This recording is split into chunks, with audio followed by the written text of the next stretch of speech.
Up is easier, down is harder. Bicycle gears aren't complicated. But when you start to hear talk of chainring sizes, cassette ranges and gear ratios, it really can seem confusing. We're here to guide you through everything you need to know about your bicycle's gears.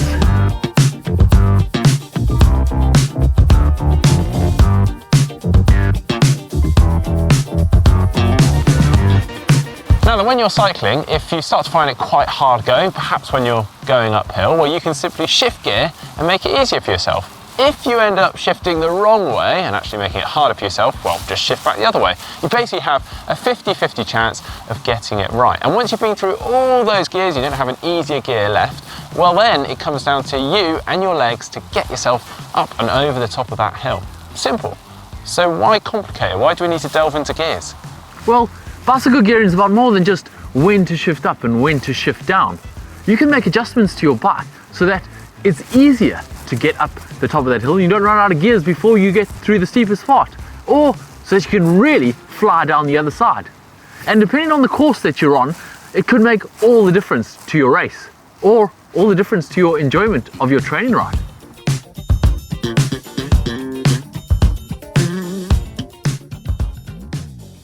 So first off, a brief description of the components and how they work. So up front we have what is called the chainrings or rings. Now on most road bikes or tri-bikes, these will typically come with 2 chainrings, but on some entry level or maybe even touring bikes, you may even find them coming with 3 chainrings. You may even find them coming with 1 chainring, but we'll get onto the 1 by single chainring option a little bit later on. Now these chainrings have teeth on them, and these teeth grab the chain and allow it to move, it turns it over. Now these teeth have to be of a certain size that they'll slot into the chain. So the more teeth on a chainring, the bigger the diameter of that chainring. And that's where we have loads of different sizes of chainrings. Now we have what's called a standard setup, and that is normally a 53 big chainring and a 39 smaller chainring. We also have what's called the compact chainring. That's 50 teeth on the big chainring and 36 on the smaller. Here on my bike, I've actually got a bit of a happy medium. I've got a 52 outer chainring and a 36 inner. Attached to the rear wheel, you have the cassette, a group of cogs ranging from smallest to biggest. The number of cogs depends on the group set, from 8 or 9 on an entry-level group set up to 12 on the latest models by SRAM or Shimano. The number of speeds actually only refers to how smooth the shifting is, because you can have the same highest and lowest number of cogs on a 9-speed as you do on a 12-speed. But you may find some of those shifts between gears jarring, and you might find it quite difficult to find the optimal cadence. Again, the size of these cogs is also measured in teeth, ranging from 10 teeth at the bottom up to as many as 51 on the top of the range mountain bike gears. On the road, you're seldom going to see more than 32, but the range that these rear derailleurs can handle is extending all the time, and it's not unlikely that soon you'll see bigger and bigger ranges, even on your road group. Well, on that note, the derailleurs on the bike are responsible for changing the gear. So we have one up front with the chain rings, or not in the case of 1 by systems, which we'll talk about later, and then one on the rear. And these work together to change the gear ratio. And the gear ratio is what simply makes it harder or easier for us when we're cycling along. Typically speaking, a higher gear ratio is what we use to go faster, and a lower gear ratio is what we might use to go uphill, for instance. Now let's use an example here, and I'm going to use a very simple equation. Say you're in a 50 tooth on the front in the big chain ring and a 10 tooth at the back. Nice simple equation. That gives us a 5-to-1 ratio. And what that means is that for every 1 revolution of the pedals, we'll get 5 turns of the wheel.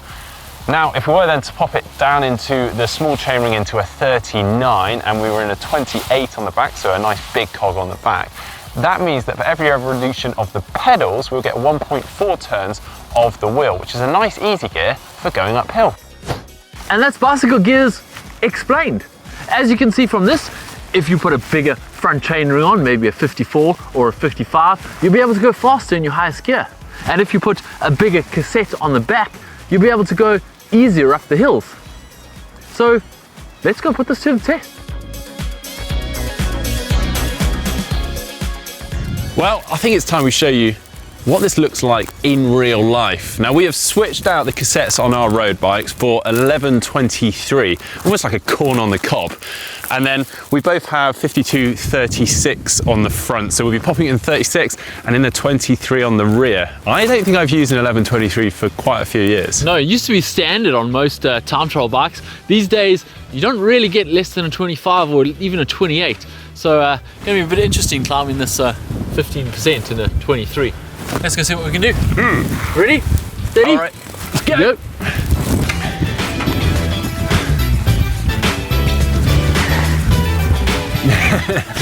Oh, it is actually quite hard.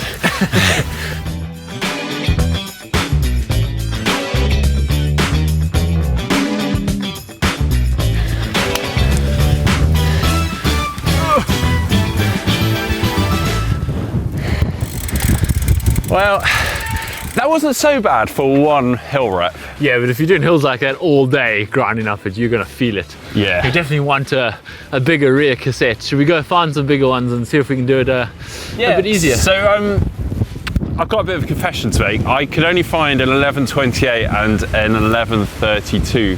So I get a 32. But I was thinking I could have that one. The rock, paper, scissors for it. Right, ready to go. Yeah, I won the rock, paper, scissors. So I've got the 32, Mark's got the 28. Totally unfair, I brought the cassettes. Yeah, but still, you lost the rock, paper, scissors. Anyway, this should be a lot easier to get up this hill now that we've got a few more gears to play with. Let's go. Woohoo! Hey, This is so much nicer.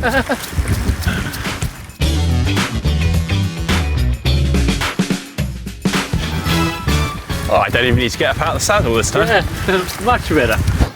It's important to note that you can change your gear ratio by changing the teeth on either the front derailleur or the rear derailleur, or both.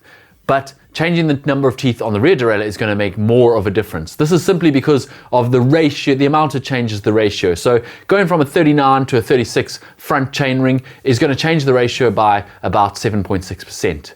Whereas going from a 25 to a 28, which is also 3 teeth on the rear, is going to change the ratio by a much bigger 10.7%. Yeah, but how effective your gears are isn't simply down to the number of teeth. It's also how smoothly they change gear. For instance, you can have a big range of gears, such as an 1132, but you can end up clunking between some of those gears and actually struggling to find the perfect gear choice. I mean, just using the 1132 as an example, great range of gears, but you're jumping between a 28 to a 32 in some points on that. Also, what's important is when you shift, the timing of that shifting. Now, as a general rule of thumb, the earlier is normally better. If you leave shifting too late, particularly on a climb, you can end up losing that all-important momentum and end up clunking through the gears, potentially causing damage to the components. So trying to preempt those gear choices can make a massive difference.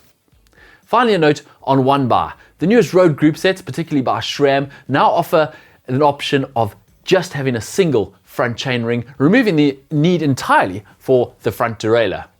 The bigger ranges available on the rear derailleurs make this possible, and they've actually been on mountain bikes for a long time.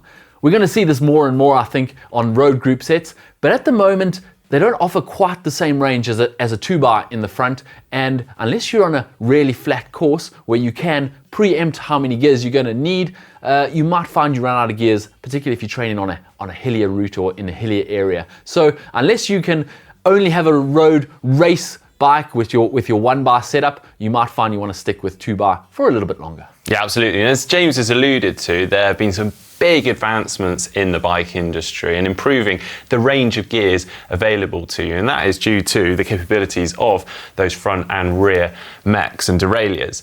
You can now, for instance, have something like a 54 big ring on the front running an 11 tooth on the rear. You can have a 38 small ring on the front and running a 30 tooth on the rear, although technically the manufacturers often say you can't have a 54 38. But we'll look past that. But understanding your gears and how they work, why they work, can be really valuable and helpful when it comes to you choosing the gears for your upcoming course or where you're training. You can, of course, do as James and I have done today and go and actually test the gears on the course or up a hill and see what works for that. Or you can just plug the numbers in online. There's a lot of calculators out there, a lot of forums, websites that can help you with these ratios. Also, if you just have any general questions, drop them in the comment section down below and we'll do our best to help you out. Yeah, we hope this video has been helpful for you. If it has, don't forget to give it a thumbs up and subscribe to GTN for more videos like this in the future.